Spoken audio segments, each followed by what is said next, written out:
Hey yo mga sinig, kamusta po kayong lahat? Nandito naman po ulit tayo, nagbabalik. Ayun. Kamusta po kayong lahat? Matagal-tagal tayong hindi nakapag-vlog, nakapag-unbox, nakapag-review ng sapatos. So andito po ulit tayo nagbabalik. Pasensya na po kayo at sobrang busy po sa trabaho kaya hindi tayo makapag-vlog. Ayun. Matagal-tagal na rin, ilang buwan na rin yung nakaraan. Ilang buwan ba? 1 month siguro hindi tayo nakapag-vlog o higit, tama, mga 1 buwan nga. Medyo na busy tayo sa mga events tsaka sa trabaho natin, medyo madaming kailangan tapusin. So ngayong araw na to, ayun, mag-unbox tayo ng sapatos. Unbox natin tong sikat na sikat to sa mga mahilig tumakbo, mahilig mag-jogging, mga sumasali ng talagang triathlon, yung mga yan. Sikat tong sapatos na to. Sa mga nakakilala dito, ibig sabihin na mahilig sila sa mga sports, workout, sa mga nagti-gym. Ayun, so wag na natin patagalin, unbox na natin to. Ang brand na pangalan niya ay walang iba kundi Hoka. Yan, Hoka tayo ngayon, Hoka. Ang Hoka, yun, alam ko ibig sabihin ng Hoka is to fly ba? O, kung hindi ako nagkakamali, kaya ganyan yung logo nila. Ito, may nakalagay dito. Time to fly. Yun, ito yung box niya nakalagay. Time to fly. Ito yung box ng Hoka, maganda. Ang model na to, unbox natin ang model ay M Arahi 7. M Arahi 7. So hindi ko pa ito masyadong nakikita, hindi pa natin ito nakikita lahat. Hindi ko pa alam kung anong itsura nito. Kaya samahan nyo akong i-unbox. Siyempre, pag may i-unbox tayo, gusto ko kasama kayo palagi para masaya. Ayan, unbox na natin. Buksan na natin, tingnan natin kung anong itsura nito. Ganda ng box, no? Ano to, hindi yung pabasta pa ba ganun eh. Tingnan nyo. Bukas niya kapag ganyan. Ayun. Yun yung logo niya. Lumilipad. Na hindi ko alam kung kalapati ba to o ang tawag doon albatros. Bird. Basta Hoka. To fly. Ibig sabihin ng Hoka to fly. Yan. Ayun. Nakita nyo naman, no? Nung hinugot, oh. Ang ganda. Makulay siya, pero the best. Ang forma pa lang niya para sa akin is good. Check. Check siya. Check. Para sa akin.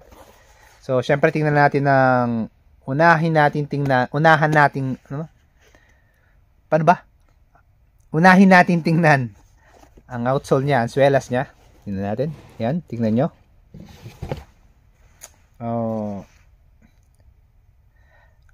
Maganda siya. Hoka 11. Nakalagay doon, Hoka 11. Maganda yung swelas niya, parang hindi siya kasi lambot ng on yung swelas, pero magaan din siya. So hindi pa natin ito ma-review sa kung okay ba siyang gamitin o ano. Pag meron na tayo nito, pag pantakbo na natin, i-review natin. So okay yung swelas niya, magaan. Ayan, medyo malambot naman siya. Tapos tingnan niyo, meron siya ditong logo ng Hoka. Yan, yung parang lumilipad na ibon. Tapos yung cuts niya yan, medyo parang round siya. Yan, kung nakikita niyo siya. Ang sintas niya, syempre mesh siya, mesh. Sintas niya okay. Parang normal na sintas lang, hindi katulad ng on na meron siyang nakalagay ng put me on. Sa Hoka, wala siya nakalagay. Tapos yung loob niya, yun doon nakalagay din yung ano, na Hoka tapos Arahi 7. Kung hindi ako nagkakamali, Arahi 7 nga yung basa dito. Tapos dito yan, nakalagay yung model niya, Arahi 7. And syempre dito na Hoka. Yan. Madalas ko itong makita sa mga athlete. Yan, madalas ko itong makita sa mga mahilig tumakbo. Kaya kailangan natin magkaroon ng isang ganito para matesting natin at may pantakbo natin ng maayos. So, kuha natin pareho. Yan. Siyempre, meron din siyang feelers. Ibalik natin. Ayan, unbox natin ng isang Hoka. Isang model ng Hoka Arahi 7. Hindi tayo nag-unbox ng on ngayon. Siyempre, Hoka naman. Para makita nyo kung anong itsura ng Hoka. Kung kayo mahilig tumakbo, mahilig sa sports, eto Hoka. Maganda din tong Hoka. Hindi pa natin siya na-testing pero feeling ko masarap to patakbo. Feeling ko lang yun, ha. Hindi pa natin matetesting. Tingnan nyo. Yan yung itsura niya. Ang kulay niya orange. Siyempre may yellow dito, yan, may blue. Colorful siya pero okay siya. Para sa akin, yung itsura niya okay.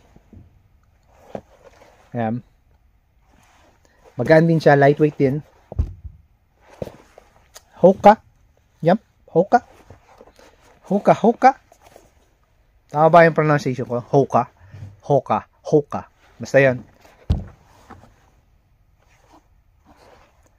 Yan, amoyin natin syempre. Hindi mawawala yung pag-amoy na sapatos para malaman natin talagang original siya. Legit. Yun, napakabango. Legit na legit syempre. Hindi tayo mag-unbox ng fake or imitation na sapatos. Puro original po ina-unbox natin. Kaya yun, hihintayin nyo. At pang hihintayin nyo kung mahilig kayo sa sports, pwede mo rin siyang pang forma. Yan. Pwede rin naman pwede mo siyang i-lifestyle pero talagang pantakbo po siya, Hoka. Diba? Ayun, maraming salamat po sa inyong lahat at sinamahan nyo ako mag-unbox ng isang sapatos, Hoka, Arahi 7 model. Ayun, Arahi 7. Ayun, maraming salamat sa inyong lahat. Sa mga susunod, sana sisipag ako pa mag-vlog, maglabas ng video ng mga unboxing tsaka review para po sa inyo. Medyo nawawala tayo kasi medyo busy tayo sa work. Ayun, hanggang dito lang po. Maraming salamat po sa inyong lahat. Laban lang tayo sa pagsubok at respeto sa kapwa. Hanggang sa muli po, Rec TV Official po. Thank you. Peace.